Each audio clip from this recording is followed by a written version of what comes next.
Start recording. And now we are going to the intro. You're listening and or watching to the Black Eagles podcast, a Beşiktaş talk show. Ahmet Dursun Sergen aldı. Sergen Bülent yan yana. Sergen Bülent. Sergen. Yanında Tümer var. Tümer'e doğru attı. Tümer gitti. Tümer topu aldı. Sergen aldı. Gol! Gol! Gol! Sergen attı. Sergen attı. Şampiyonluk geldi. Sergen attı. Şampiyonluk geldi.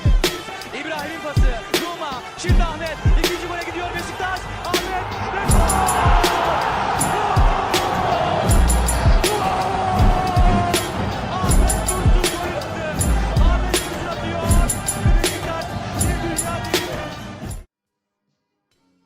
Hello, Black Eagles. Welcome back to the Black Eagles podcast, episode 342 for match day. I think it's match day 36, but it's our 34th game. 2 games are remaining.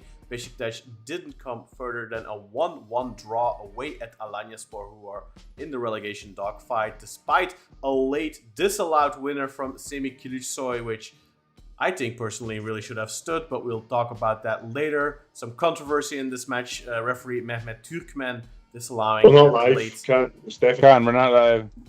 Guys, we are live. It's Not live though. Like, I've opened it on my phone and my Mac. It's not coming up. Ah! What the fuck is going on now? What? Is It's just already started now. Yeah, there's a delay on It's all it. just started now. For me. But it's live, right? No. Guys, we're Can't live wait for and it. you're just stopping the thing now, I think. Let's see. Is it not?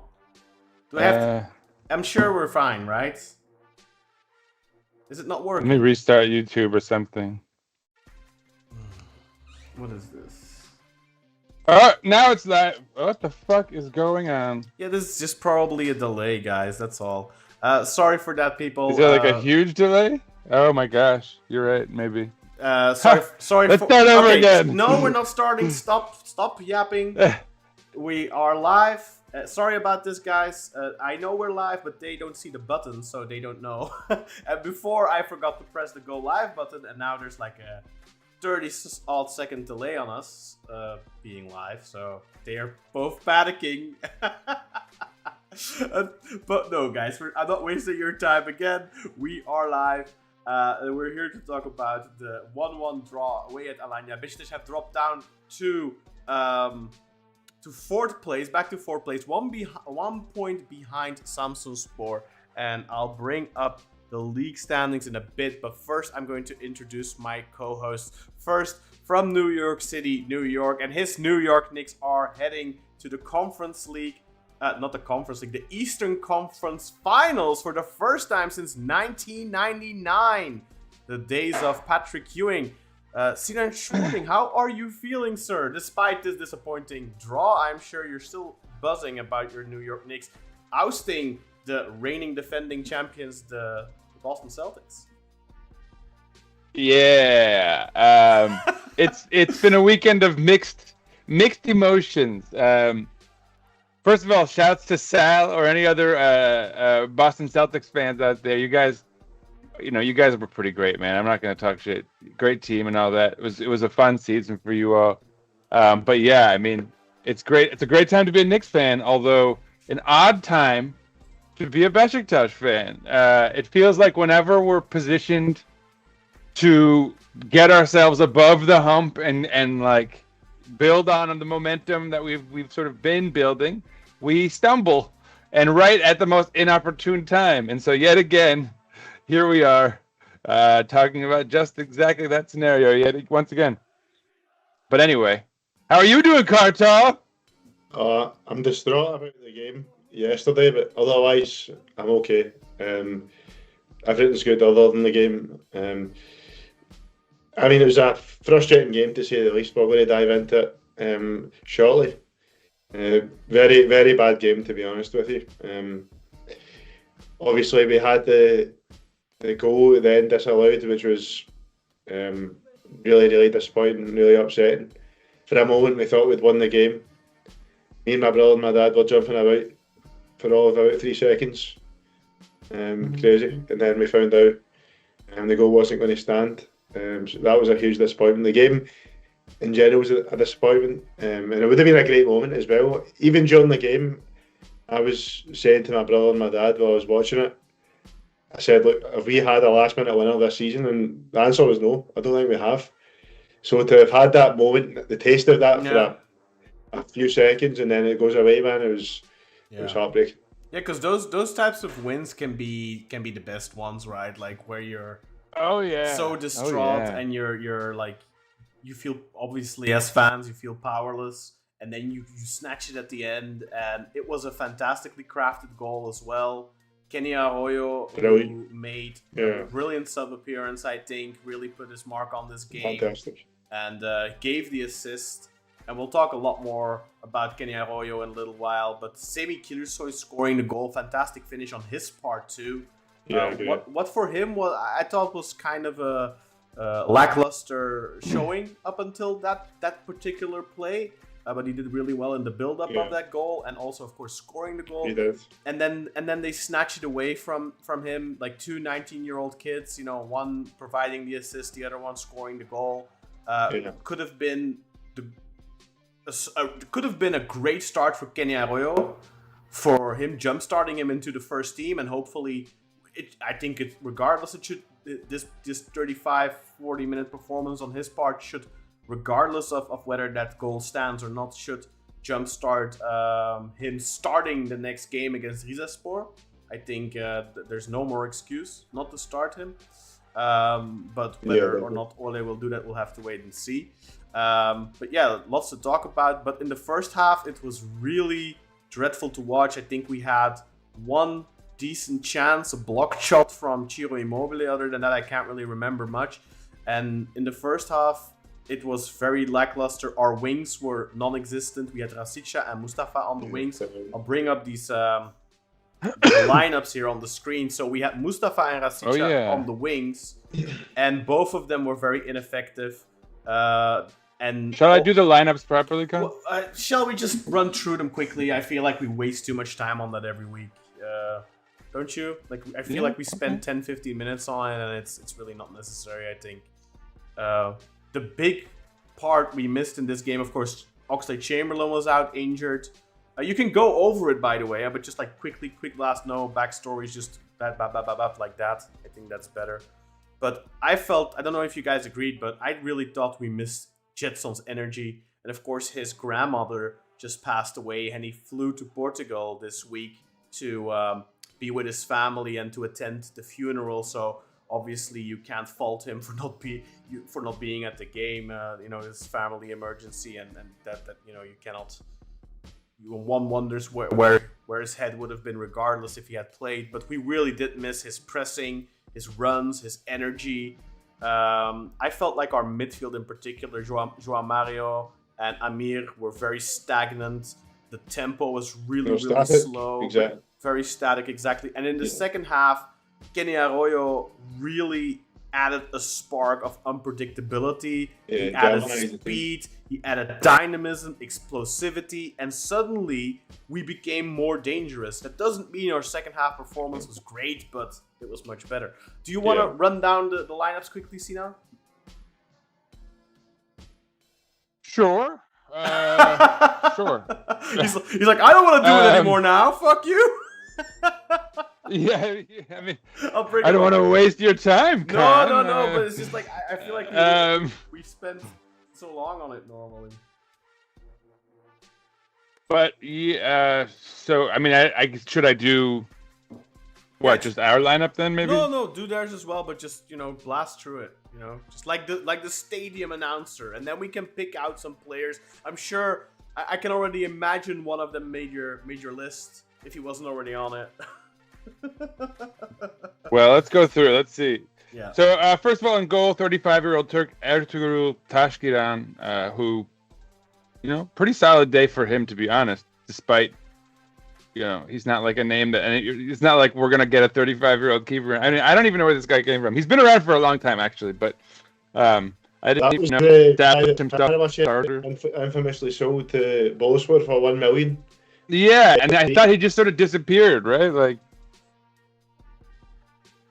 yeah. I didn't mean, he? I went thought he was to- like a dud. I thought he w- was like a mannequin. He went to the second division and barely played at all for Boluspor, despite the fact that he was their record all-time signing. Yeah. And so then again, so for Alanya, a 3-man back line, I'll mention. I think the guy was talking about that Khan was talking about last. So Nuno Lima, 24-year-old Portuguese central defender, next to Fidan Aliti, 31-year-old Kosovan, and of course the Jack in the Box here, the final one, maybe the shit list qualification candidate here, Fatih Aksoy, former Beşiktaş player, Academy who, product. was academy product. A lot of us thought he might actually have some potential for us, but none of us were too disheartened by his leaving. He was a pain in the ass yesterday. I mean, he played well. Yeah. In had to moments, he had a few key headers. Like there was one good cross coming in from Masuaku to I forget who, and he came out of nowhere to intercept it with his head. And I thought, damn, Fatih Aksoy, where the hell did that come from? And then from then on, he just really stood out as being a bit of an impetuous asshole. Yeah, He's the guy who fell like a sack of potatoes at the end of the match and he was doing a bunch of that towards the end of the game, actually. But so that was unfortunate to see. Beşiktaş fans get angry about that, and on Twitter and on X or whatever you want to call it, and on Blue Sky or whatever, and even in our community chat, and then they start complaining about it. But personally, I mean, I don't like it either. It pisses me off too. Don't get me wrong, but what do you expect him to do? Like, they're fighting for their lives. Not play well, yeah. I mean, they're fighting for their lives, and they have to use every trick at their disposal. And honestly, I don't mind. I mean, it annoys me that they lay down constantly, but I don't mind them doing it. What I mind is a referee biting every single time. Like a little. Well, and what was bad in. Well, I was going to say what was bad in the second half, especially about the ref, was the inconsistency where, like, you'd see, like, questionable tackle from behind against us, and there'd be no call. And then you'd see it the other way, and it would get called every time. And so it did start to feel kind of like, we're definitely not seeing a consistent application of whatever this guy's logic is. And then obviously at the end, did we have a single tackle where we win the ball back and it like we were allowed to counter or something like that? I feel like every single time. Every time it was a foul. I don't think we had a single, as they call them, basketball turnover. And it didn't go the other way, which is the even more frustrating part, right? Like if that's just how he's calling the game. You kind of accept it and you work around it, but then it felt like we would get called for every small tackle in that vein, whereas for them, they let play go like a number of times, and it felt like a little bit, certainly. The referee was just bad, I think, overall. If you look at the game in a whole, they were on the deck all the time, which maybe if that's a Scottish word, they were on the ground all the time. Yeah. The Alanyaspor players, and the referee every time stopped the game, and you could tell that was their tactic. So, see if he stops, like blowing the whistle and stopping the game and just letting it play and flow, like very quickly you'll notice Alanyaspor players aren't on the ground anymore. I'm pretty sure there was one position that could have been a chance for us, and they were on the ground and the ref stopped it. So see there, if they didn't stop the game and it developed into a chance, then that would have stopped them doing that. So I think the referee's management of the game in that regard wasn't very good. I think the referee, more than being malicious against us, just wasn't very confident, because I think we did get a let-off as well with Udokai staying on the pitch. I think around the 55th minute he should have been sent off for a second yellow because he got out a dangerous attack with a professional. That position there is the exact same position I called a couple of weeks ago for a penalty on Mustafa Hekimoğlu. Exactly the same. Shoulder to the back to the shoulder blade. Exactly the same. And people then to me, like in our group chat, I think even you said that's not a penalty or it's not enough for a penalty for me. If that's not enough for a penalty, it's not enough for a second yellow card either. Same thing. I saw a professional foul, man. Like, I don't remember thinking that shoulder to shoulder. And we should have had a penalty for it as well. And we didn't get a penalty for it 2 or 3 weeks ago. I don't remember what game it was. I think our biggest problem again in this game is we really struggle to create chances and open up defences. Like, see, as soon as they got that goal, by the way, it was a big fuck up from Mathman. You should never concede from on the post like that. Yeah. As soon as through his leg, man, they'll have to sit back and unacceptable and keep compact and stay in a low block.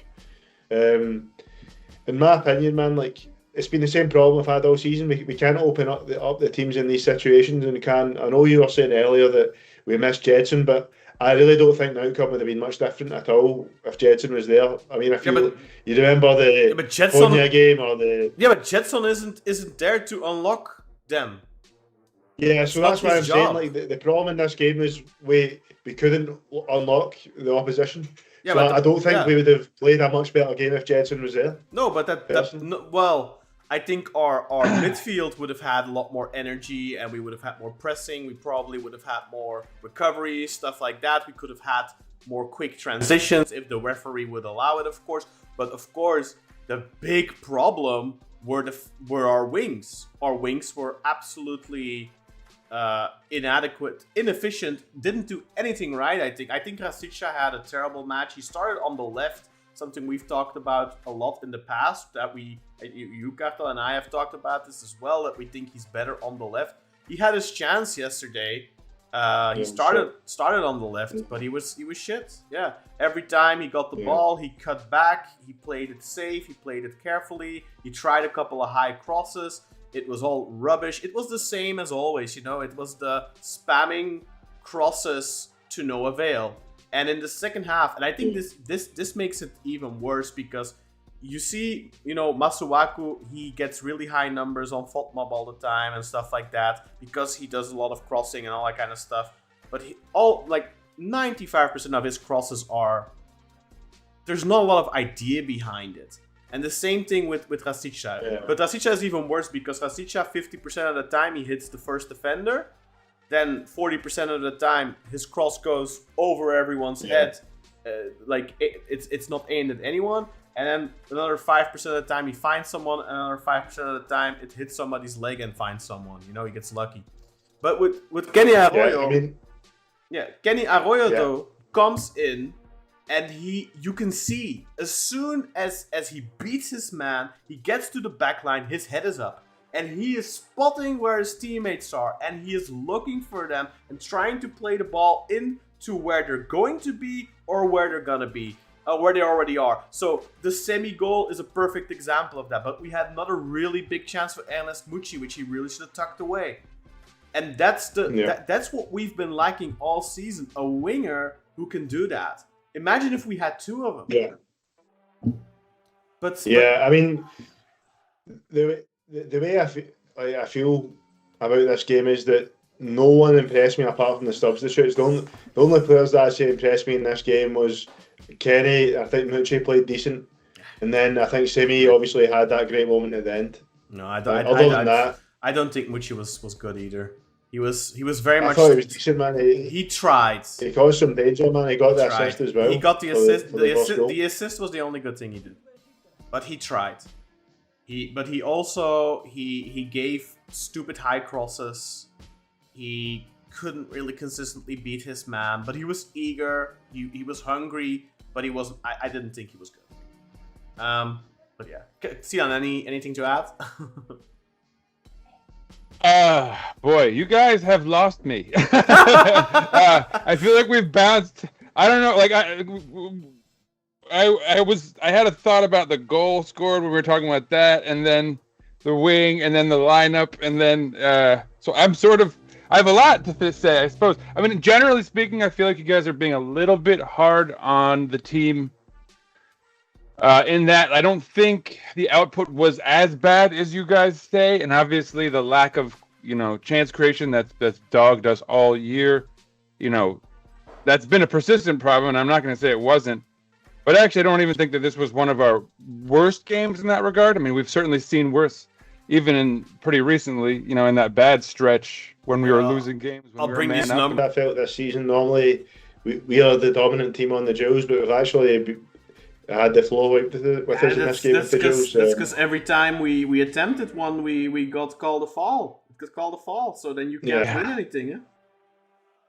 So 58% of the duels they won, so it was 41-30. Ground duels, it was 29-21 in favour of them, so 58% to 42. Aerial duels, 12-1 from them, 9 from us. They won 57% of them.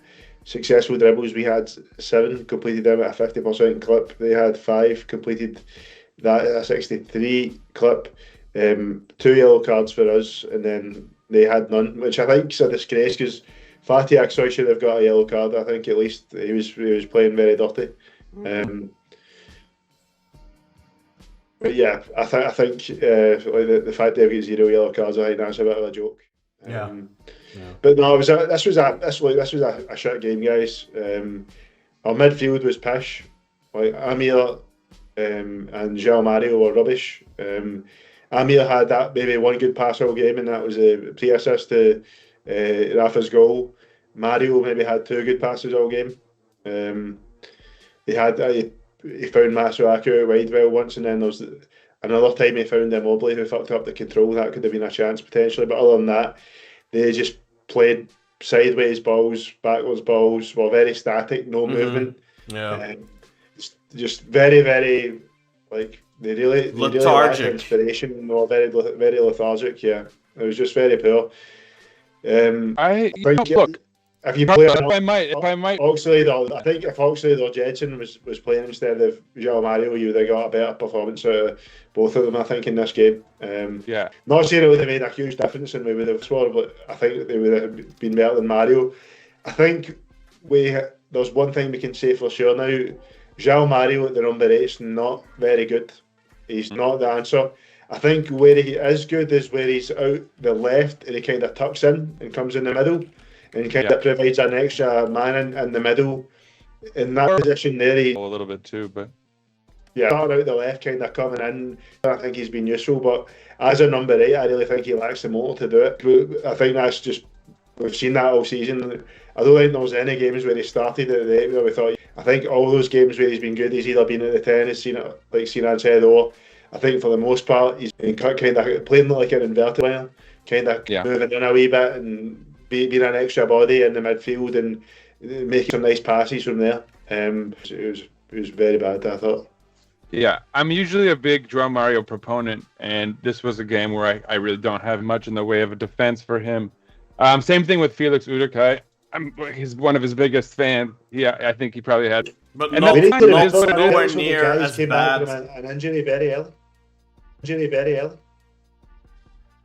It's also nowhere near as bad as people are. Exactly. It's also nowhere near as bad as people are. Exactly. It's really sad to see how bloodthirsty. It's sad to see how bloodthirsty some people are because just preying on errors.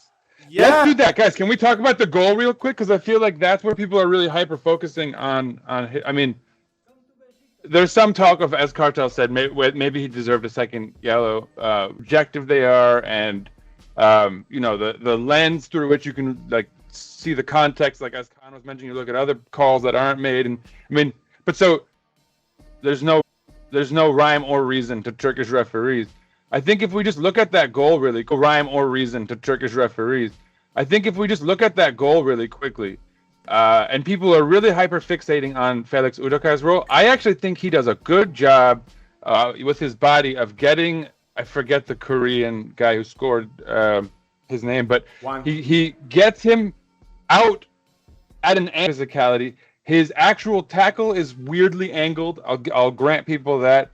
He should have just gone straight, and he kind of goes at an angle, which sort of enables that ball to go in. But again, he actually gets him at a wide enough angle that it's in Mert's hands at that point. Mert course, should do yeah. much better. No, He's there's- got the angle. There's He no just needs to not like. excuse to allow that goal. You can't get nutmegged. You can't get nutmegged as a professional goalkeeper, man. Like, at that point, defender's job is to force the attacker out as much as in the box. You need to have the ball or it's a penalty. So your job there, I feel like people who look at football very simplistically, just like it's all about positioning. It's about forcing players to on them. You can't always just ball. Players are gonna get shots off, and then your job as a defender is, for example, when there's a shot from outside the box, one of your jobs for a defender is make sure one of the corners, one of the angles is covered, so your goalkeeper takes the other one. And the same thing is true here. Like you pointed out, Sinan, he forces him, who has a really good angle, to be allowed to go in. Granted, in the cup final, for example, Uğurcan allowed a similar goal from Osimhen. It's unacceptable if you allow a goal like that. That is 100% on the goalkeeper, especially this one. I mean, at least Osimhen's that's wrong of a shot. That's the They made part mistakes, about it. man, could do better. But what I want to say as well, look, he's been criticised, but this guy's been very solid throughout the season. He's had a couple of big injuries. Came back from the second injury well ahead of schedule. out for seven weeks, and then Yeah. Yesterday, I didn't think he was going to play because of how severe the concussion was the week prior. So he suffered the concussion last week as well. That probably had an effect as well. So yeah. Yeah, and what I think as well was like a few weeks to get back to his top level, where Also he was true. phenomenal for before that first injury, and then after those few weeks, again he was playing phenomenally again. He was playing brilliant. It became a great pairing with Emirhan. Playing brilliant, and then he got injured, and he came back very early ahead of schedule, played very well against Fenerbahce, and then got a concussion last week. I think the guy's probably not 100%, and he's not fully got his rhythm back. No, of course not. If we had, But this is one of those things, Katel. If we had other players, he wouldn't be playing right now. If Emirhan was fit, Emirhan's injured as well. exactly. Yeah. if Tayyip Talha wasn't a turd. A ticking time bomb, yeah, exactly. But that mean- brings me back to the lineups though. With Fatih Aksoy, when he left, I wasn't happy because I thought he could be a Najib. He could be somebody we can keep around for a decade or longer. Maybe not that long, maybe 8 years, whatever. But he can be somebody you keep around, and he can be a utility player. He can be a defender on the bench. He can be a squad depth player. Why pay money for squad depth players when you have serviceable academy graduates that can do it? Fatih Aksoy, he shows it in this game, and okay, maybe he was extra motivated, and I know a lot of you will be like, oh, he played dirty and he wasted time and blah blah blah blah blah, whatever. But he did what he had to do. He did what he had to do to get his team a point, and I think he could have been a useful player for us. We would have been able to use him this season, no doubt. He should be on our bench, in my opinion. I think we can't afford to waste academy play. It's not because an academy player isn't good enough to be a starter that he isn't good enough to be a squad depth player. You know, like Kartal Kayra Yilmaz, for example. He could be a squad depth player for us.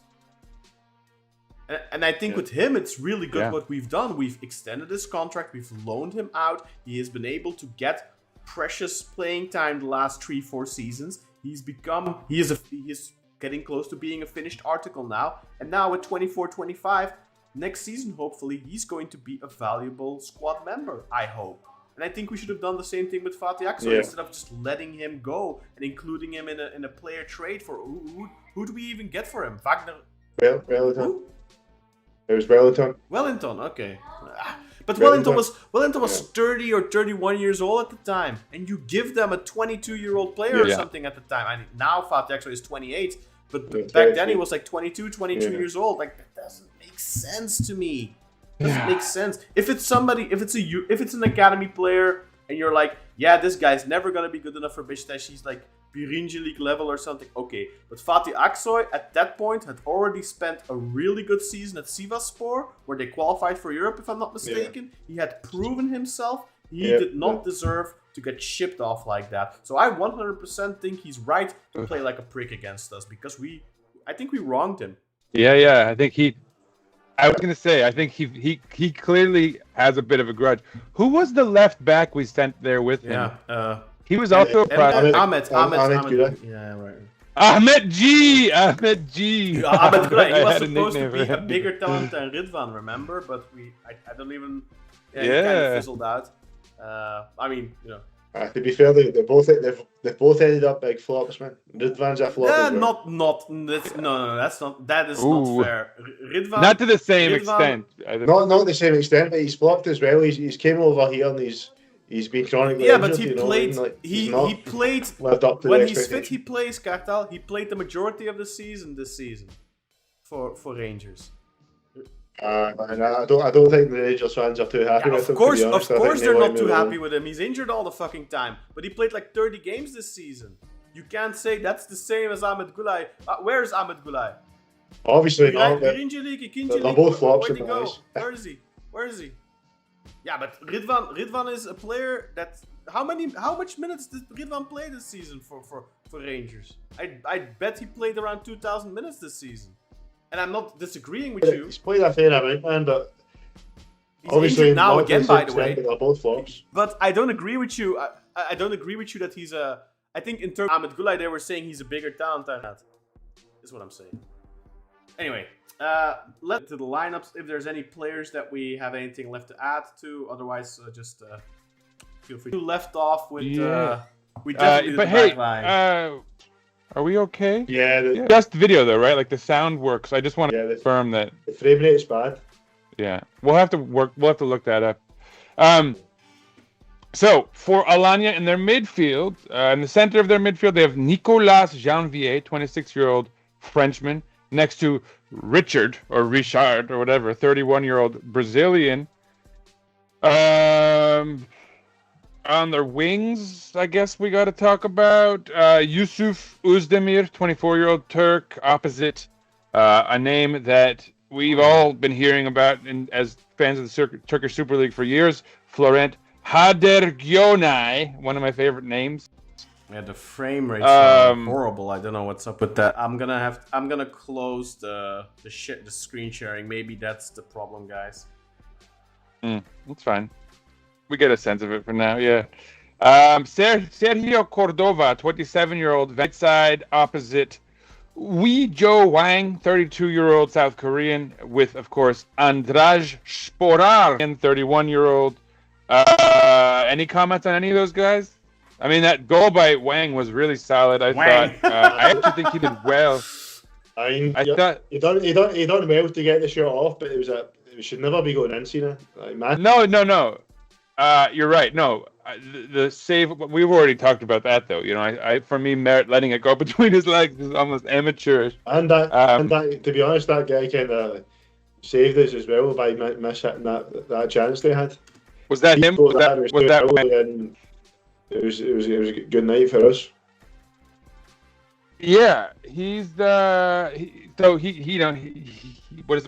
the biblical? He giveth and taketh away. But that's how that goes. That Richard guy I thought was pretty solid for them. The fact that he's 31 means that it doesn't really matter to anyone, but that happened. Yeah, I mean, I don't know. Like, none of these guys on their team are actually have your eye on that, but I don't think there's anyone on this team that I really noticed to think about them scouting wise. Khan, how about you? Unimpressive. A match where we good, and I don't think it was obviously it's to their credit to the extent that they were able to neutralize us, because the only threat for 60 odd minutes was Rafa Silva, and he didn't have a good day. Rasica was Mustafa. Really bad. I think Ole was right to take him off. But the point is that Ole was right to take him off. But the point is that we didn't have anything that was causing them trouble. So we were making it too easy for them to make it hard on us. And to me, none of their players really stood out. It was just. I feel almost like you're fighting against a dragon without a head. That's what Beşiktaş is. If that makes sense. Yeah, I mean that's a pretty decent metaphor. Yeah, for sure. So it's yeah, I agree. I agree for the most part. I mean, I think if there's a silver lining for me, the sort of Portuguese, like the Rafa, João Mario, there was some connectivity there. Like again, just no one there to put the ball in the back of the net or even to really try enough, which is a shame. I mean, obviously, Cheetah would love to have been in that position, but he just wasn't getting the ball in any sort of position to do that with. I think people are going to be hard on him. I think that would probably be excessive in that, he could have perhaps done more to put himself in opportunities, but it's not like he wasted very many. There was one I thought, again, he was slow to get to it. Could have been a chance. I think Fatih Aksoy came in, sliding in, did well there. Like Fatih Aksoy was solid defensively as he was impetuous and annoying at the end of the game with his sort of shenanigans. So, it is what it is. Yeah, I mean, for me, the glaring thing, and it's been a season-wide issue, is just the wings. Rashica and Mustafa Hekimoğlu are just not it. And Mustafa's best game of the season for me was last week. I'll give him full credit for that. That's going to, be reflected in my power rankings this coming Sporting report. But Rashica, like, his best performances are not good enough, frankly, because he has enough when he has a great performance ratings-wise, and he has like 2 assists and a goal or something. Usually, it's a scenario where he could have had like 3 or 4 assists and 2 goals. That. The whole offense is flowing in a way where he's just kind of making it work enough to stand out, but he's not doing he's just, I don't know. We don't have the talent we need on the wings, with the exception of Keny, clearly. And I think this week we finally saw that, if you give this kid time and you give him an opportunity to shine, he might actually be what we need there. And I mean, for me, the 2 big mistakes of Ole's tenure with us so far, and maybe we'll move to the chat soon, and there's a big fight going on in there. The 2 big mistakes he's made. One was rebuilding João Mario to the point where he was actually a really solid contributor for us, and then mysteriously just yanking him out of the lineup for about a month. And then the other one is just not playing Keny Arroyo, and whether it's him needing to play more for Mustafa Hekimoğlu or from, and this is my opinion, Milot Rashica. Whomever it is that you think needs to be playing less for him to be playing more, it needed to happen about a month ago, and it's been needing to happen ever since. And I think this last match was really the kicker for anyone on this boat, where it was like, shit.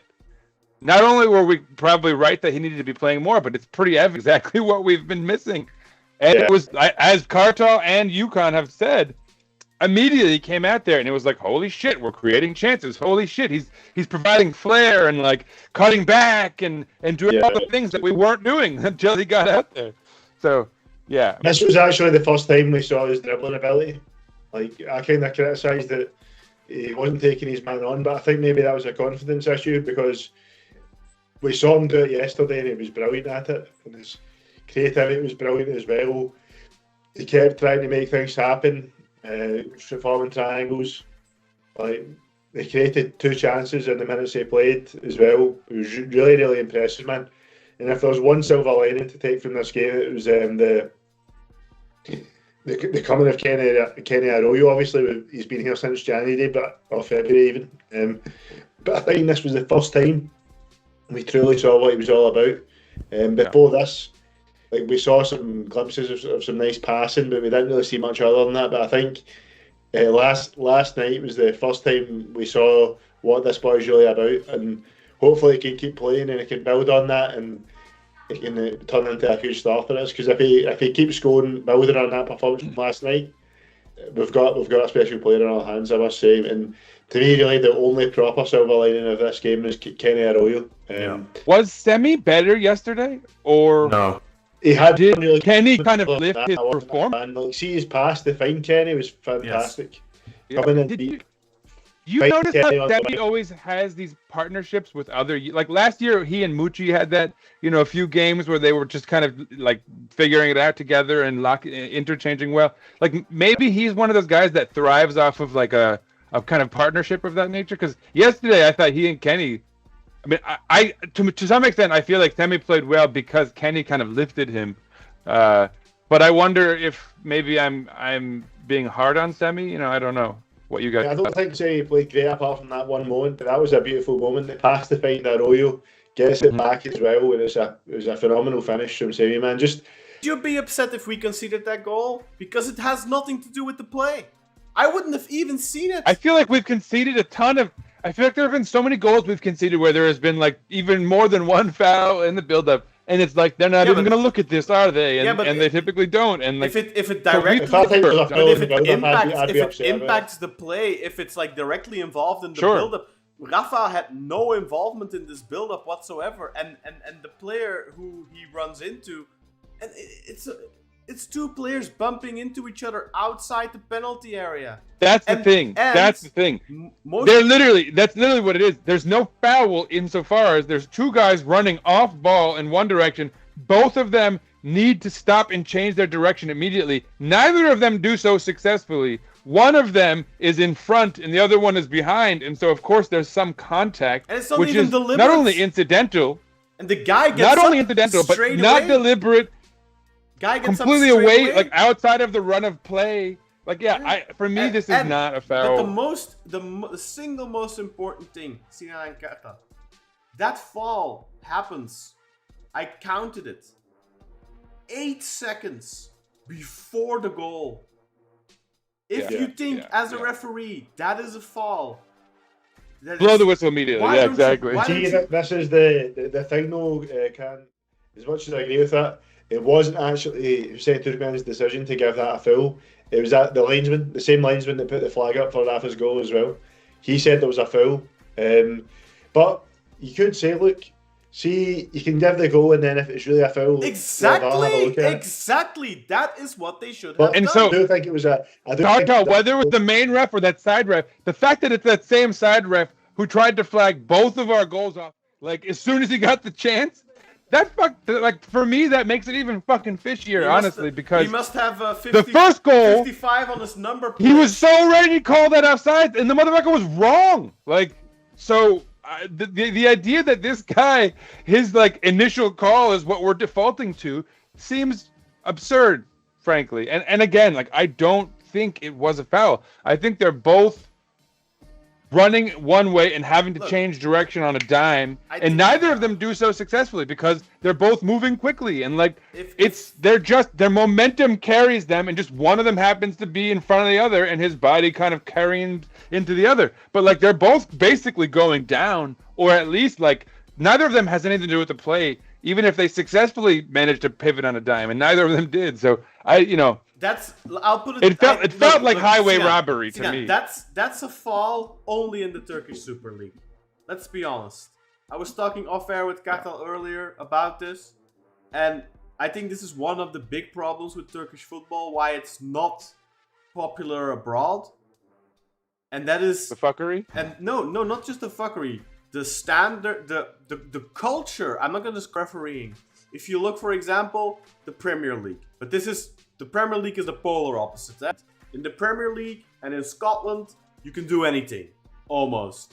And nothing is given a foul. It's an exaggeration, of course. But in England and in Scotland, in those leagues, like so much. And I think that is too much. Things happen.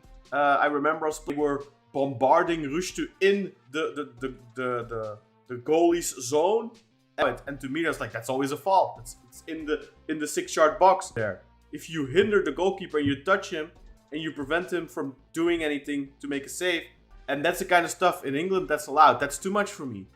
But then you have like the European standard, the Europa League, the Champions League, and of course, you have referees from Poland, you have referees from Czechia, you have referees from Slovakia, you have referees from France, everywhere. So it differs a little bit, but there's a certain European norm. If you watch Europa League matches, there's a reason why when we watch Super League matches and we watch Beşiktaş in the Super League, and we get frustrated with games like this because it's stop and go constantly. Every little contact is a foul. You never get that in the Europa League or in the Champions League or in the Conference League. How often have well, we? It's not rewarded by referees. No, exactly. That behavior. And how often have we said after a European game or during a European game, "Oh man, this is so refreshing. The game actually flows. It's not constant stop, go, stop, go, stop, go." But you know what it is too, though, Con, and I guess maybe this doesn't translate to the same extent as far as like why the league isn't popular in a broader context, because they might not even see the details or know some of this shit. But like, how many times are we pissed off by like Emirhan Topçu or like Jonas Svensson did this in the last match, where they go down, to sort of try to get a call, and like sometimes typically the ref doesn't call it, and we get put in danger by that decision. So you know what I mean? Like, it seems like even our attempts to play that same game the other way around, they're never rewarded, So I mean, there is the degree. For me personally, I think one of the things that I've been, as I'm in these contrasting states where like the Knicks are doing so well, I'm having so much fun with that, and then Beşiktaş, throws out a pooper like yesterday. Part of what's so demotivating about it is that it's the referee fuckery and the corruption that is at the heart of this all, because like we always get fucked in these scenarios, and like it so rarely benefits us. And like once this year we had a call that really helped us like maybe win a match, and we were like, oh my god, like should we have gotten that call? And it's like, dude, we got one benefit from a ref, and we're like, I don't know if we deserved this. Like that shit. Like I don't know, man. I'm starting to get really fucking tired with the ref shit. This is the culture of the refereeing in Turkey. This is just the way they ref games. Like this is like even Fenerbahçe and Galatasaray deal with this. I feel less so than we do, but they deal with it too, where these Anadolu teams get all these calls in these types of matches, and because you know what? You know why it's not as pronounced when you watch Fener and Galatasaray? Is because Fener and Galatasaray have players that can unlock these teams, so it's less of an issue. But for us, when we are what we are, and that is a very unbalanced team that doesn't have enough keys to unlock the lock, for us it's extra, because we are already having a tough time in these matches, and these tactics by these teams work really well against us because we aren't good enough. Against Galatasaray, it doesn't work so well because they score so easily. They figure it out. They score goals they score goals so easily. But for us, we are terrible at score chance creation because we don't have the necessary tools. So then these games, they are perfect for an Alanyaspor and these types of teams. Even Konyaspor, when we lost to 9 men, it's not like Konyaspor had a ridiculous amount of chances. They just from playing even with 9 men because we can't find solutions. The frustrating thing about all of this is obviously I've been a consistent fixture on the podcast for over a year now.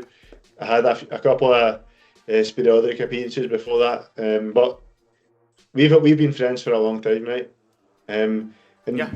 You guys will know for the last, not just this season, not even the year before that, but for the last 3 years, I've said we've lacked creativity. And it's funny how 3 years later, it's still not been fucking addressed. Like, I think to have a good team, you need to at least have 2 others that can open a lock for you, man. I think you need. You're being too humble, right? At least. Yeah, but if you look at Galatasaray, it's not like they have a crazy creative team, but they have a lot. But is Galatasaray the standard? I think their squad construction has been pretty bad. They are this year and the last 3 seasons. They are the standard because they're the champions. But as far as results, of mobility, they have players that can run, that can stretch opponents. Barış Alper Yılmaz, Kerem Aktürkoğlu before, now Yunus Akgün. They have. They don't have maestros. I don't see a Gezal or a Quaresma in their teams. No. Genius players. Very, very good player, but even his role has been diminished the last couple of months at Galatasaray. So if you look at their team, if you look at who is their creative fulcrum, I don't really think they have one, but offensively, When you say this, I feel like Fener really choked this season. The more we highlight what you're saying right now. no, because Galatasaray is. But they have creators. Like, what's their excuse? Yes, but Galatasaray don't overly rely on creators because their attack functions well, and they have a world-class striker in Victor Osimhen, Or three. who solves. Or two, No. They have. There's only one world-class striker in Turkey, and that's Victor Osimhen. There's nobody else. He's the only one. You don't think Icardi counts? No. No, because Certainly Morata does not. Because Morata is a turd. Icardi doesn't count because he tore his ACL. I think Icardi is if you look at the strikers in the Turkish league, I think Icardi is the best pure finisher. But when you look at the total package, I think the only world-class player is Victor Osimhen. I don't think Victor Osimhen is a great finisher because he needs quite a few chances to score. But he is a physical specimen. He's a beast. He keeps running. He wins balls that nobody else gets to. You can send long balls and he will get to them. He will beat the man. He will cause chaos. He will cause problems. He's good in the air. He's always where he needs to be. He's a fantastic striker. Let's be honest. Whether you like him or you don't, he is probably maybe the best striker in terms of prime. Because Mario Gomez, I think, again, better finisher. But I think for the Turkish league, I think Osimhen is probably the perfect. Because he's like a physical animal. I don't know if Victor Osimhen is gonna do. What about Drogba?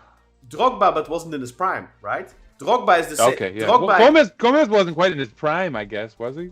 No, I mean, he was at the end. I'd argue that Gomez had the second prime at us, and if he never got injured during the Euros, he would have continued that. Maybe. But Gomez, I think, always was he's a different animal. He is more a pure he's more a pure finisher. He's a really, really, really good striker, I think. But Osimhen is a more complete striker. Like Didier Drogba is a more complete striker. I think Mario Gomez is probably a better goal scorer. Mauro Icardi is probably a better more goal clinical, scorer. But I think having somebody, Osimhen is like a one-man army up top. You know. And I don't think it's. I don't think. No, you can just kind of put the ball in the area. Yeah, exactly. Like so he'll get there somehow. Exactly. He solves so much of their problems. Fenerbahce, they rely more on they've relied on Tadic a lot last season. This season, his role was a little bit reduced. I think they lack a little bit of creativity, but the problem with them is they are able to just spam crosses into the box, and they have two towers there, Dzeko and... Have anyone in the series got like a club foot? I don't agree with that. I think they like don't, a club foot. I don't agree with that. I think they play. Who's their clinic? But up top. But if you watch spam high crosses, they aren't a particularly creative. And so Fenerbahce are kind of what we are in the sense that they lack across the ball. We have some, like Masuaku can cross a ball. If we had En-Nesyri or we had Dzeko, and I'm not advocating for that, Gunal, I'm not wanting En-Nesyri in my team. Gunal, I'm not wanting En-Nesyri in my team. But if we had En-Nesyri, Piatek, Kristaps Porzingis in the middle. You need two young colors stacked on top of each other. You need Manute Ball playing. And you were talking about how Galatasaray. I don't really watch their games. I only watch them against us. So you know better than me because you watch them more than I do. I only really watch the. You know better than me because you watch them more than I do. I only really watch the games against us, but they create over 2 chances per 90 minutes. Yeah, but that doesn't mean that you're creative. Dries Mertens. That does not mean... They've got Dries Mertens, Yunus Akgün, and they've got Gabriel Sara. How many players do we have? But Gabriel Sara's chance creation is almost all from set pieces. These are not creative fulcrum players. Look, creativity is something else. Creativity is seeing a solution that nobody else sees. Rafa Silva is the one sees. He sees possibilities. That is creativity. Rashid Ghazal saw. But if you look at ultimately they create the chances. Yes, but that's why they score so many goals. Yes, they create chances, but that does not mean they have creative players. Rashica has very high he has very high chance creation stats. Player. He does not see solutions. He just repeats the same thing over and over again. And sometimes it comes off, and that gives him chance creation stats. But he's not a creative player. What does he do? He runs after balls. He boinks into players. He plays in crosses. I think his crosses are better than Rashica, by the way. But that does not make him a creative player. He doesn't see solutions that nobody else does. That is not like a creative player is somebody like Sergen, somebody like Guti, somebody like Alex, somebody like Rafa. What about Fred? Isn't Fred creative? No. I'm not saying No? I'm not saying that players like Fred and Jetson and those types of players, I'm not saying they never play a brilliant pass. Like if you look at our goal yesterday, Amir played a brilliant pass. Doesn't mean Amir is a creative player, right? Every player can have some creativity and see some things. They're professional footballers. I mean, in Amir's defense, he also takes our set pieces. So, I mean, he might actually have a bit of... I guess you wouldn't call him creative, though. Yeah, no, he's doing something that you wouldn't expect. But he plays... but he's not creative. But in the last stretch of games, he has been playing passes that open up the opponent. So that's to an extent creative. But at the end of the day... Is it really creative? He has some of that Musrati in him. Yeah, exactly. Is it really creative to play the same? Like what Musrati does, for example, he plays brilliant long balls, but is he creative? Yeah. Because he just does the same thing over and over and over again. I think creativity is the opposite of that. I think creativity is doing different things and finding different solutions all the time, being unpredictable. That is creativity, in my opinion. So that's not really something you can reflect with a stat. You have to look at it. You have to see it. Creativity is not tangible with stats, in my opinion. Sorry for the rant, but... No. I mean, this is going to be a weird episode, right? Because, like, there's not a lot to say. It's almost the same thing every week. All over the place, and the frame rate is dropping. I think I figured out what the reason was, by the way. My kid was on a VR headset. And I think that uses a lot of bandwidth. So I hope it's stealing the juice. I mean, I told him to get off it. It's his birthday, Karen. We'll let that go. I know it's his birthday, but I told him to shut it down. but the upload is still shit. It looks like. So I don't know if he actually went off of it or if he's just being quiet. But yeah. Or maybe it's just like he just like put it down, but it's still running in the back. I don't know. I don't know. Let's do some chats though, because I think we've basically got through the stats. We didn't really. I mean, the lineup was good enough. Before you do that, Sinan, I want to drop a bombshell because I think it's really important, and I also think this is gonna make a really good short. Bombshell. So. The big thing on social media right now, because of our friends in the UK from The Mirror, they have listed Beşiktaş as one of the top potential destinations for Cristiano Ronaldo, who's out of contract at Al Nassr. And our fans are going crazy on social media, asking for Rami Koç to sponsor the Manchester United fans who started following Beşiktaş because of Ole Gunnar Solskjær jumping on that bandwagon. Come to Beşiktaş. Social media right now is going crazy for Cristiano Ronaldo. They want Cristiano Ronaldo, 40-year-old Cristiano Ronaldo at Beşiktaş, and we will start discussing all that then as well. On it first, guys. I already know your opinions, I think, but Sinan, you haven't been so outspoken on it, I think, in the group chat. What is your thought on potentially Cristiano Ronaldo coming to Beşiktaş? What do you think of that? Just let me do the pros and cons. Just for the thick objectivity. The pros are that he would be the biggest signing in Beşiktaş's history as far as brand Turkish name and history, right? It will be the biggest. Of course, yeah. I mean, and the jerseys sold and the business that would be done would be huge, and our podcast would grow tenfold. We would get 200 more subscribers. Our chats would be inundated with shitheads, though, just talking absolute nonsense. defending every little mistake this man made, and he'd make a ton of them. Oh yeah, given where he is in his career. When he blasts, it would become a disaster. I think it would, and it would create a sort of civil war within our fan base because you'd have a lot of the gullible sort of Twitterazzi dickheads that are already making trouble for us whenever we drop any sort of result that doesn't go our way. Coming on to some of this sort of like, you know, the fanboys and whatnot that would be making a fuss every time anything happened. And then you'd have obviously real Beşiktaş fans who would probably be analyzing things rationally and probably being capable of criticizing Ronaldo when he whatever. So, I mean, it would be a complete disaster in every way that it would be beneficial for us PR-wise. Oh, yeah. And then on the pitch itself, you have a guy who's 40, who's putting up good numbers in a terrible league defense-wise. The defending in the Saudi league is I'd say on par with like the MLS, just not very good.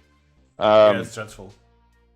That's being generous, saying not very good. Bernard Mensah slaloms through those defenses. And Nkudu, Kevin Nkudu has put up career numbers. How many goals does Nkudu have this season? This is a guy who I think in his best season for us scored 8 league goals, I think, right? Yeah. And last season, I think he scored. I think he had like 17 last I checked. I think he scored 17 last season. Let me check how many he's got this season in the league. He's got. And you need to remember when he scored eight league goals for us, it was a 40-game season. Although he was injured for quite a lot of that, which he was always injured for quite a lot of that season. Yeah. But. I mean, so to give you an idea, so for those of you who only started following Beşiktaş recently, so this is George Kevin Nkudu in his Beşiktaş career. In his first season, he had 4 goals and 2 assists in 31 matches. Second season, he had 8 goals and 5 assists in 38 matches. Then, in his third season, he had only 17 appearances, 4 goals. Then in his last season at Beşiktaş, he had 22 appearances, 5 goals, 1 assist. First season in Saudi Arabia, 33 appearances, 15 goals, 5 assists. So he went from a guy who could barely break 10 goal contributions in Turkey to 20 goal contributions in a single season. And then this season, in 28 appearances, he has 13 goals and 3 assists. So he's only 2 assists and 2 goals away from equaling his record from last season.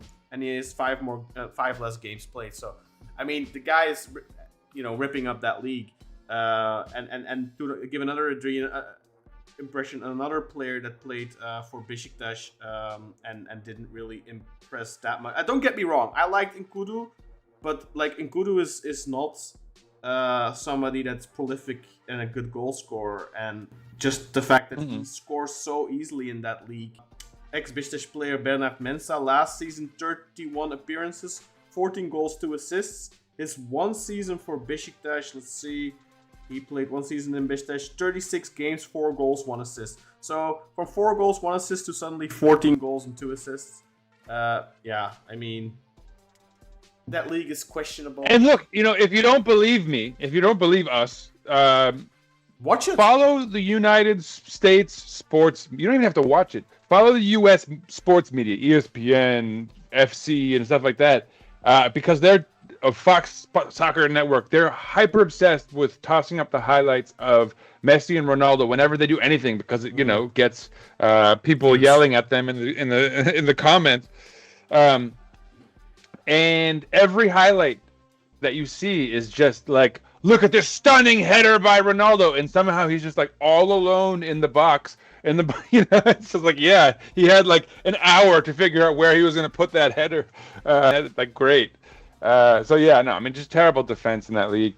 I know. I don't need any. No. I don't need any of that. I think it would be a huge. And look, here's the Gunnar Solskjær was doing pretty damn well at Man U, and it's basically now the general consensus that it was them bringing back Ronaldo, which basically derailed that entire project. Why would we recreate the same exact formula for the same coach that already messed his last project up? No thanks. Yeah, and I mean, because all his system needed a striker to press a lot, and that's how he got success before Ronaldo came. But when Ronaldo came, he scored quite a lot of goals, but he didn't press at all, and that caused a lot of problems for the system. It basically all fell apart, and they had bad results. Look, I mean, I'm gonna be, because I know you guys are pretty anti, but I'm gonna let Kettle have his say if you have anything to add. But then I'm gonna try to play the devil's advocate. The devil's advocate here. Yeah, I'm gonna try. So Cardo, you're up first. Then you. Yeah, I'm not. For a start, the news is that it was basically just an article. It was a fun piece saying where they think would be like places it could go next, and background and a bit of story, like going back to Sporting Lisbon where he started his career, or going to America to continue his rivalry and be a rival himself. And his rivalry, if someone could, and then or stay in Saudi for another big payday with another team. Like these were just kind of it's not a piece of news, and I'm dead against it, man. For a start, there's no way we could finance it, and I think Ronaldo's done. And I don't want another. I don't want a player on a big wage and an even bigger ego. They'll probably demanding to start every game. I don't think we can afford that, man. Especially up Ollie's system in Man U. Why would Ollie even entertain that again? Dude, remember how Rebic thought he was like too big to come to our club and like not instantly become like the main star on the team? Imagine times 1,000. The difference there is though that Ronaldo is a true professional in the center than anyone. That is not what he was bigger than the club. He was gonna be the big star and didn't have to work for it. Ronaldo is always gonna work his socks off. Doesn't mean I'm not saying that. But he is, I think nobody in the history of football has worked harder except Evran Akman than Cristiano Ronaldo. That's good. No, I'll grant you that. And obviously, like the height of Ronaldo's career are it's apples and oranges. It's apples and like a small, shrivelly, not very appetizing fruit. So now I'm gonna play the devil's advocate, though, guys. So let's hear it. Yeah, you already said a couple of things. So. It would obviously it would put a lot of eyes on the Super League. Much more Jose Mourinho 10th. Maybe it would find because more eyeballs, more scrutiny possible. He is, I agree with you guys. He's 40 years old. He doesn't press anymore. Which, you cannot really blame a 40-year-old player that is still able to put up insane numbers, except for that last season at Manchester United, that he doesn't really. It's understandable that he's not like running like a crazy idiot. That's understandable because he wants to conserve his energy. He wants to score goals. My biggest fear with Ronaldo is that he has very impressive stats still in Saudi Arabia. Last season, 51 appearances for Al Nassr, 50 goals, 13 assists. This season, 39 appearances, 33 goals, 4 assists. So definitely a drop-off there in terms of performance. But also, Al Nassr has dropped off. Last season, they finished second. This season, I think they're like in fifth or something. They're really far behind. And obviously, it's not just all Ronaldo's fault. But also, I think, you would expect Ronaldo to be able to lift a team like that, especially with these types of numbers up, but whatever. But one of my biggest concerns is, yes, these are very impressive numbers, but there's a lot of penalties there. For example, I think this season he has, I looked at it the other day. Let me see. How many goals is it? He has... I think you said he has seven out of... Yeah, he has 23. He has 23 league goals in Saudi this season in 28 appearances, which is good. But then you need to take into consideration 7 of those are penalties, I believe, or 8. 7 or 8 of those are penalties. Yeah. So I believe he has 15. So he's got 14 or 15. I believe he has 15 or 16 goals from open play. That is not great, in my opinion. I mean, it's Nkudu-esque. Look, I think that's. I think if we get, like, for example, a striker like, let's say, Jonas Wind. I'm just an example of one of the players that's being mentioned right now. Jonas Wind probably, if he scores you 16 league goals, you're probably lucky. That's probably like on the high end of what he's going to be able to put out. Difference is Jonas Wind brings a lot of other stuff. Elite hold-up play, fantastic work rate.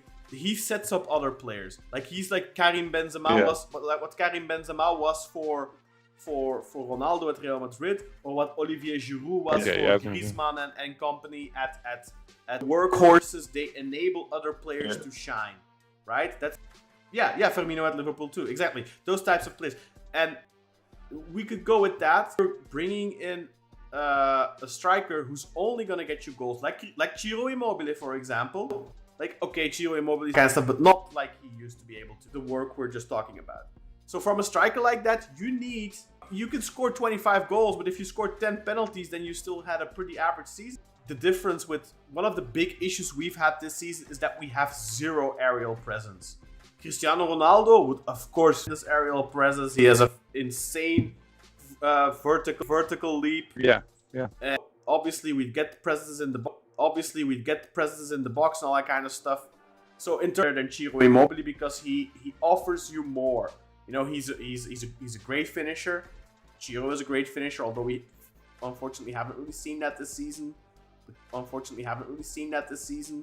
But Ciro's a great fit. They're both let's both call them Ciro's a great fit. They're both let's both call them elite finishers with their feet. But Cristiano Ronaldo is also an elite finisher with his head. He can also score a free kick every 50 attempts. Something we haven't scored a free kick in 3 years, so let him take him. I don't care. We don't have anyone better anyway, right? So I do think, like, look, let's take the finances. Obviously, we all know financially it is absolutely impossible unless he accepts to play for like 5 million a year. But if you take into account, there's just no way. Yeah, he's making 200 million right now. If he goes to the MLS, they'll give him a crazy deal as well. Although I think there's still some legal things there, because salary cap. He was, in the US he was once accused of raping somebody, right? Like, so there's maybe that's a good reason not to go. So he might not go to the MLS because of that reason, unless they sweep it under the rug or something. I'm not saying they've done it for others. So yeah, I'm sure exactly. I mean, look who your president is, right? I didn't want to say it. Thank you. But so maybe I didn't want to get anyone at my door. So maybe the MLS isn't an option, but obviously going back to Sporting, maybe that's an option. Maybe Chelsea were among the clubs being named. I don't see a Premier League club making. No, man. Manchester United kind of killed that.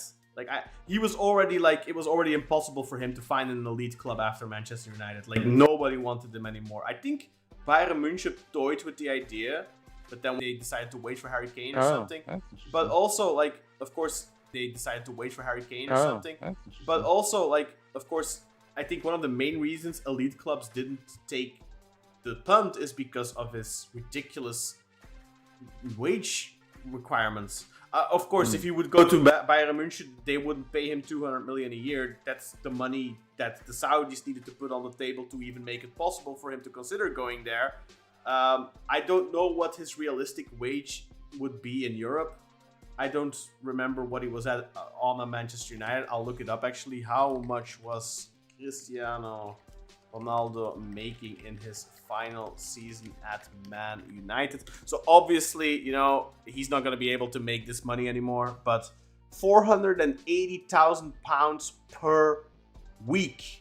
So that's 2 million. That's 25 million pounds per year. So let's say he feels, okay, I'm 2 years older.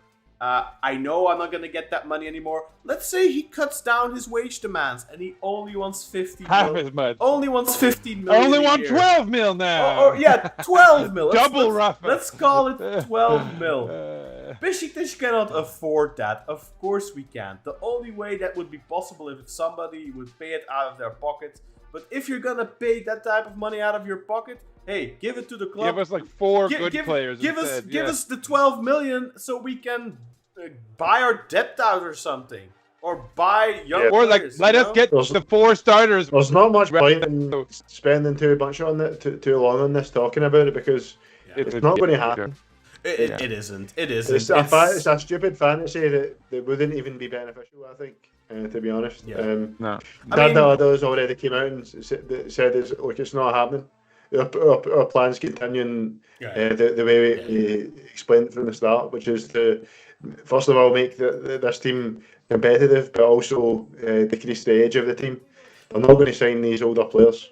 And I applaud him for that, because I think that's really necessary. Yeah. You need to, like, this kind of shit, you need to nip that shit in the bud, because you can't let this kind of stuff lead a life of its own. Because if you don't say anything, then people's imaginations are gonna run wild, and then. No, that's the right step. And then ultimately it doesn't happen, because of course it doesn't. And then suddenly you're left with fans who are pissed off because it didn't happen. How come you didn't get Ronaldo? Why didn't you get Ronaldo? You promised him. All right, let me read some comments, guys. Yeah, let's get to those comments now. There's a lot. There were like arguments, a number. We had some trolls, I think. Like, see, do you want me to? Do you want me to quote what Sardar said according to Arginaslan? This is. Yes, go ahead and read that out. I'll be right back. So I suppose it might just be one of these fabricated newspaper quotes, but it's got it in quotes anyway. He said, at the seaside underneath the castle, I found petrol. I'm bringing Ronaldo and Messi together. And then he says, no, our strategy is just the same as we said from the start. He says that the people that are putting this in the news, do they know how many... do they know how much money these guys earn at the end of their careers? And he's saying, what is their goal by putting this news out there? And really, it was a harmless, just fun piece put out by the Mirror, nothing serious. Yeah, and it's the Mirror stupid Twitter. Sports. The Mirror isn't a serious sports newspaper anyway. Like, because we are talking about it too. And we are right now. And I'm fully if it was up to me, I wouldn't have even mentioned it. Well, I think it is our responsibility to mention it, because it has taken Beşiktaş Twitter and Beşiktaş social media by storm over the last couple of days. And at the end of the day, we're talking about what's going on there. It's a lot of people out there who in the past have said, like, my main source of info. So they want to know the stuff that's going on too. So I do feel it's important. Man, at least we're negative on it. They could be doing a good job in the way that we're informing the non-Turkish speaking Beşiktaş fan community that there's no way that Ronaldo's coming to United fans. It's a stupid pipe dream. It's like a crack pipe dream. that was it there from Siran. For example, like. Sorry, go ahead, Katla. Go ahead. On you go. No, I was just going to say, like, in Osman, that would be a pipe dream. Oh, of course, yeah. Siran says, like, this is a non-beneficial. Yeah, exactly. Good say it's a crack pipe dream. I can a shameless plug. Yeah. Go for it. Okay, so if you see this beautiful jersey I'm wearing right now, a big collection of Beşiktaş jerseys, and I'm thinning out my collection. I'm selling a bunch in the description. You can go and check that out. Prices are negotiable. There's match jerseys on there. There's player issued jerseys on there. There's just old retro replicas. They're all official shirts. There's nothing fake there. Unless something slipped through I got rid of the fakes already. But go and check that out. Go check out my Vinted page. It's linked in the description, and maybe you can find a nice gem of a shirt. I showed it off a little bit already, but I have like 2 big boxes on in my parents' shirts in there. Oh my god, you have even more. I'm gonna have to root through those as well, and I'll be listing those in the next month or so in the year right now. But there's a bunch of stuff up there. Go and check it out. Maybe you'll find something you like. And feel collection. I can definitely vouch for it. Okay, let's do some chat. I'm keeping the best pieces though, Sinan. Like, there's a couple of nice ones on there. There's a Europa League shirt from Simao on there. There's a Champions League shirt from Gökhan Töre for the qualifiers for the Champions League. There's a Michy Batshuayi Champions League shirt on there. There's a couple of really nice shirts on there, but there's also some Super League shirts from Dembaba and so on. So we have the Finnish kebab, not the Swedish kebab. Dropping out some eagle emojis. We have Carlito, the technical feedback guys. We needed it. Yigice Beşiktaş again, and he was saying the same thing in our last episode. We're gonna have to call you out for flagrant repetition here. But so he says it was not a good decision. Beşiktaş should play more systematic football like Bruges does. We'll address this. Don't address it yet. We'll get back to this. Murder Merit says, cool graphics, and he says, Yiche, how do you figure signing Ole was a bad decision? And then he says, Merit, I believe in systematic footing since Ole started. Meaning, I think he's saying we haven't played, as he says, quote unquote, systematic football since Ole started. Beşiktaş plays against refs too. We should play solid, flawless football. We should play solid, flawless. Hold on, let me just spell out their argument first, and then we can weigh in. Murder Matt says if we've changed 4 boards and 14 coaches, it's difficult to create a systematic team. I don't disagree with you at all, and I've been begging for this to happen. But even recently with Adala, waiting for the general election to secure his position as president, and then Yiğitçe says with the right coach, Beşiktaş is about to become EuroLeague team in basketball. In football, it's possible to become a Champions League team within 3 years. Slav coaches always suited Beşiktaş. Now that's it. Now we can weigh in, folks. He made that argument last week as well with the Slav coach. I'm not gonna say that's not true. That can be, yeah, sure. I definitely think the Balkan mentality is close to the Turkish mentality, so that works usually. I'm not disagreeing with that. But the problem is, I think you can put any coach in front of this group of players right now, and they're not going to do better. In fact, the previous coaches who tried all did worse. Not just this season, but also last season. And I'm not counting the Turkish Cup win because that's like, okay, we got the Turkish Cup, but last season was even far, far worse than this season. You cannot compare us. But also, you can't. But first, you can't compare us with Club Brugge because Club Brugge have a really well-constructed squad. Exactly. They have been building. That's the thing. How can you play system football when you have, forget 11 players, but like 20 players considering the bench, and all of them are suited for different systems. Yeah, it's like, been brought in we have fit in with different systems. We have it's like a jigsaw, but then you mixed up like 5 different puzzles, and the pieces don't go together. Exactly. Yeah, and there's like a Nintendo cartridge in there that's not even, like there's pieces that aren't even puzzle pieces involved. Yeah. You know what I mean? Yeah. Someone's trying to play a different game with some of these pieces. We've got in terms of like, I'm not even going to say for certain that Ole's the best coach we've he might be better than Gio, he might not, because Gio had the very difficult challenge of dealing with when all that chaos was going down in the background and 2 months without the wages being paid and stuff like that. But I think Ole is, at least it's probably him and Gio, probably the 2 best coaches we've had in the last couple of years. And the fact the volume of coaches we've had in that period just shows that it's not the coaches that are the problem, man. I see after the third coach, you should probably realise that it's not the coach, but we've had like 6 well, or 7. I don't. After the third, there's like maybe after the 7th or the 9th. I don't agree. I don't agree with that because with Fernando Santos and Serra Topaktepe and there were some bad fits. They weren't good. No, but I've talked about this before. What did we do for the last 3-4 years? How often this season we have not done this in a couple of months now because we haven't had to. But remember, even with Gio, how much were we talking about aimless long balls and not having a game plan? Ole is the first coach in years that has a clear game plan, and he changes it up. He has different approaches. His biggest attribute, I think, has been his flexibility and willing to try different things. That set him apart.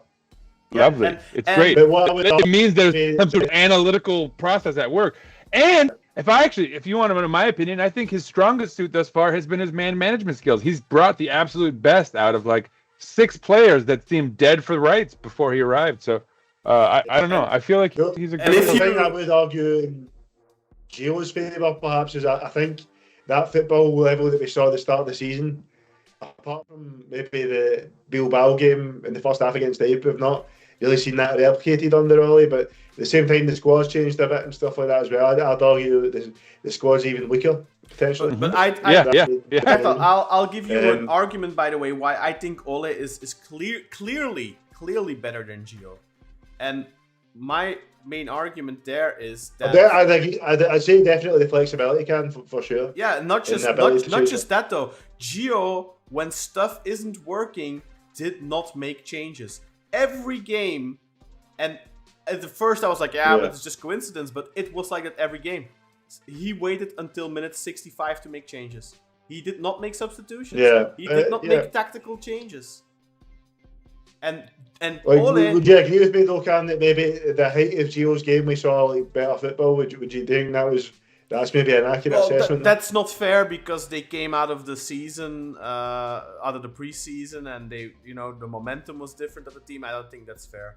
I don't think you can compare. Yeah, that's a fair fact. But That's a fair factor as well.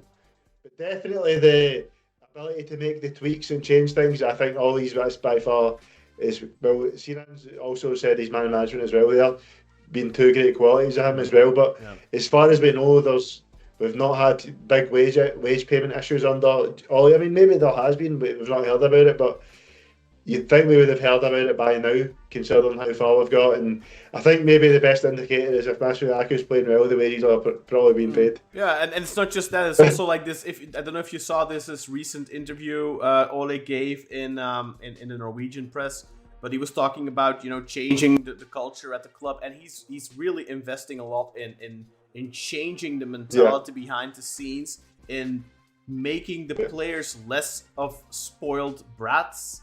Like one of the things was they were being waited on in the dining room or in the lunchroom or whatever, and instead of having waiting staff clear off the plates and serve the players and all that kind of stuff, players now have to bring in their dirty dishes themselves, like just little things like that. But like he's working, and he moved the seating assignments to break up like cliques and stuff. Exactly. That was clever. Also, that he's implementing a lot of the things that they were doing in Manchester United when Manchester United was really successful. Now, okay, whether or not Yigici, whether or not that this mentality and style fits Turkish football, fits Beşiktaş, we don't know yet, because we've never had this type of a coach from Scandinavia with this mentality, with the Manchester United. Oh, my ears, my AirPods just died. Great. with that mentality, we've never had that, so it's difficult for us to comment on it whether or not that is the case. Whether or not that is going to work in Turkey. But I think it's a shame that you're already trying to throw the baby out with the bathwater and not willing to give it a chance. And giving it this half season or whatever, that is not giving it a chance, because it's only been what? It's been 5 months, 4 months. How long has he been in charge? And guys, you'll have to forgive me, but I'm gonna have to fix my headset here. It's been 4 months and 2 days exactly.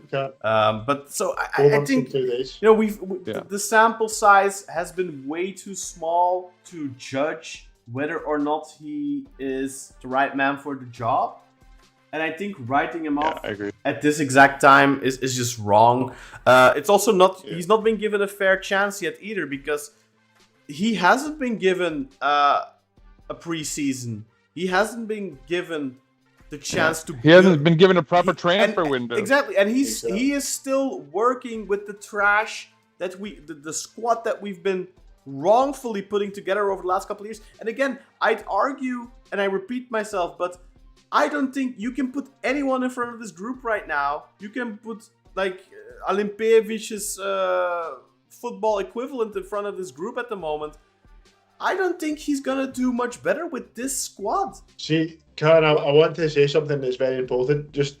I think I might know a wee bit more about European basketball than you do, and I want to make it something that basically blows Yigi's argument out of the water. See, in European basketball, guys, Sinan probably knows this, but the contracts for the most part are 1 year at a time. Mm-hmm.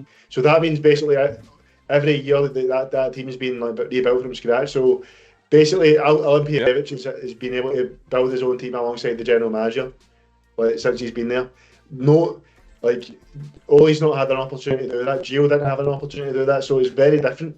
You don't have you don't have deadwood locked in for 3 year contracts, 4 year contracts, 3 year contracts. Basketball is not comparable. You can't compare. Also, much less money involved. It's not. It's apples and oranges. First and foremost, there's much less players required to be successful in basketball. You're talking about 12 men in a squad, a 15-man roster altogether. Exactly. Like this, how many players on the court at the same time? 5, right? 5. Yeah, so 5 versus 11, right? Like you have to have a team. Yeah, it's a lot easier to build it's a lot team. easier to put a team together, and then it's a lot easier to put a bench together. And you talk about a 15-man roster, but usually a coach only uses maybe like an 8-man, 9-man roster. Yeah, exactly. So and in Europe, relatively, big investment, but like it's not comparable to the NBA. In the NBA, we're talking hundreds and hundreds of millions. Squads are worth ridiculous amounts of money. Of course, it works with the draft, so it doesn't really. But like they're paid ridiculous amounts of money, 65 million a year, stuff like that. That doesn't apply in Europe either. Like in Europe, you can buy success relatively easily in basketball. Look at Fenerbahce have bought their way to the top. And FS as well. Yeah, but FS has been successful for a very long time. They were like, I remember watching FS and Ulker playing each other on Cinebesh in the 90s, But Fenerbahce just absorbed. FS are definitely more storied, but they, for example, they'd won the Korac Cup in it was either the late 90s or early 2000s, which is like the third tier, like the Conference League. But now, in the last kind of like 10 years, they've been competing for the EuroLeague. So they've even taken a big jump with investment. Because you can invest $20 million and you can be really fucking good in basketball. Fenerbahce meant nothing in European basketball 20 years ago. They essentially... it wasn't until Ulker merged Exactly, with them, until they absorbed... Ulker was the big team. It was Efes and Ulker were the two big teams in Turkey. Yeah. Okay. Yeah, and Fenerbahce just became Ulker essentially. So they bought all their success in basketball. It's not something they did themselves. They. And I think the biggest thing I said is the fact that you can basically rebuild that team whenever you want, because the majority of the time it's 1-year contracts. Yeah, it's a fantastic point. So it's a stupid comparison. Yeah. I 100% agree with Yic. I mean, I was actually going to say that too. It's great. Alimpejevic, fantastic. What he's doing for the club and for the basketball team is amazing. And I hope he stays for many more years to come. But you can't compare basketball to football. It's not the same thing. They're two different animals.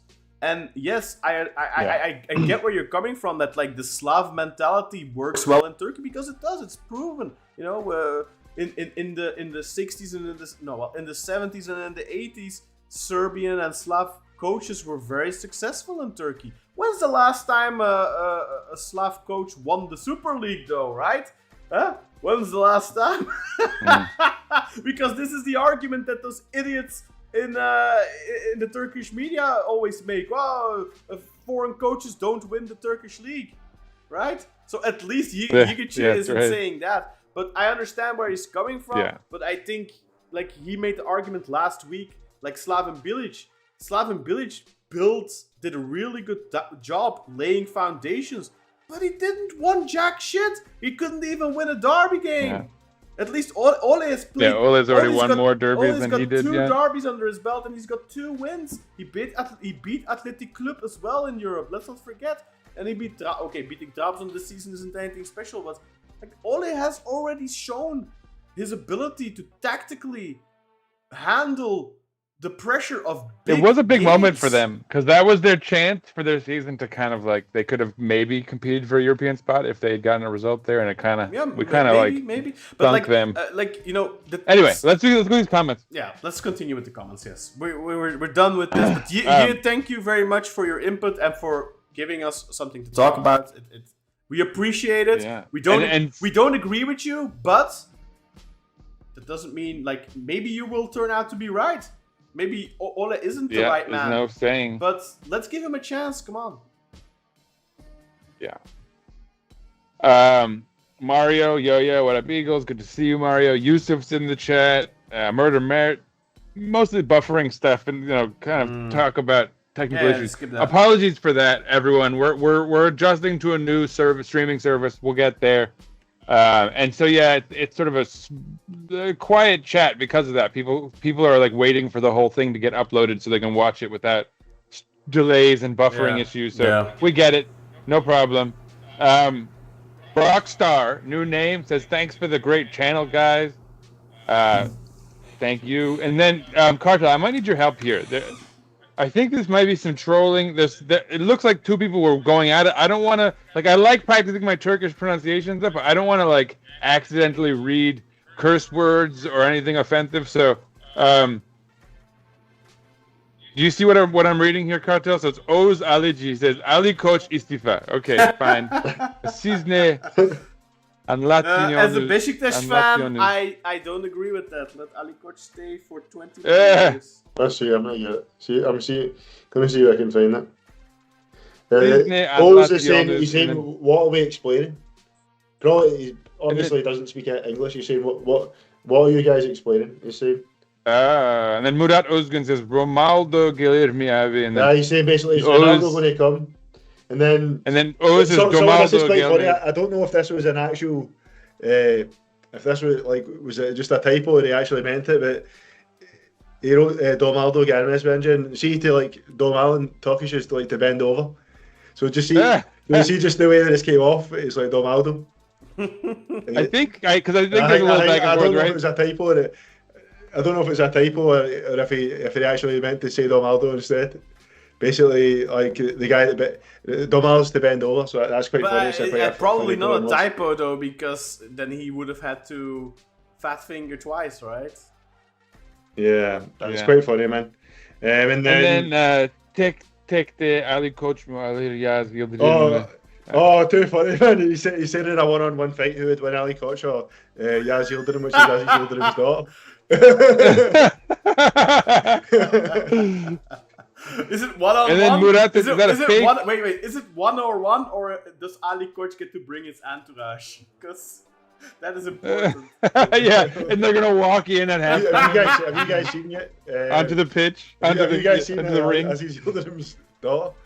She's like fucking. I've seen 11 years old or something like that. I've seen her. Yeah. She's the one that wanted Jose Mourinho was.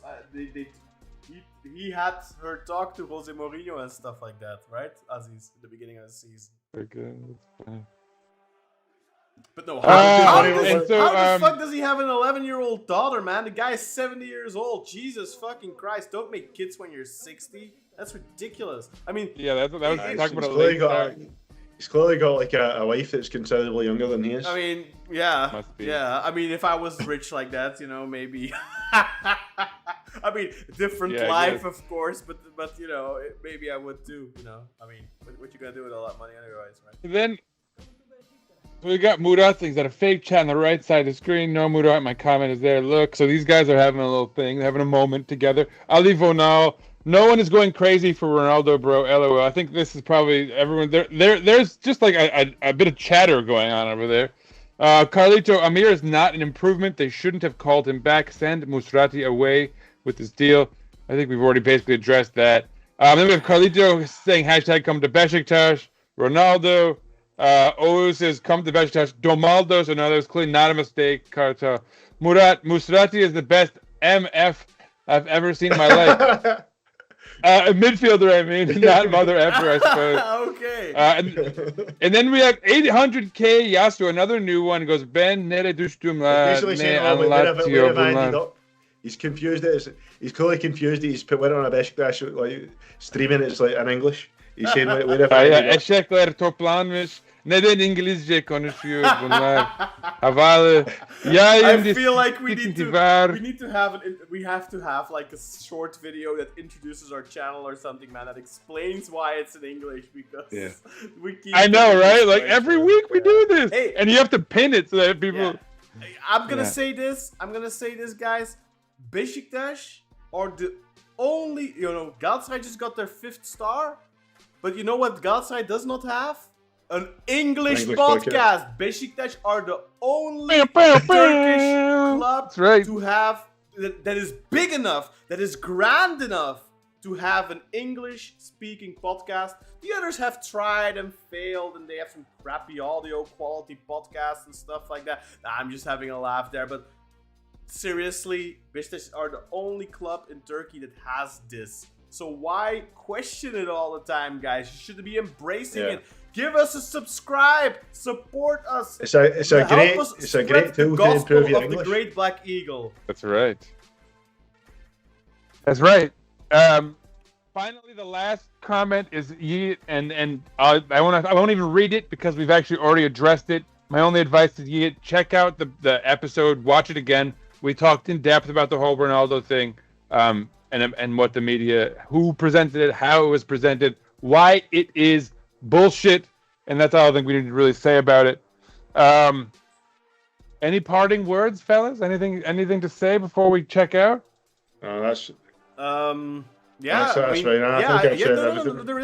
there is actually something we still need to talk about. So let's have a quick look at the standings. We completely forgot about this, guys, and I do want to get your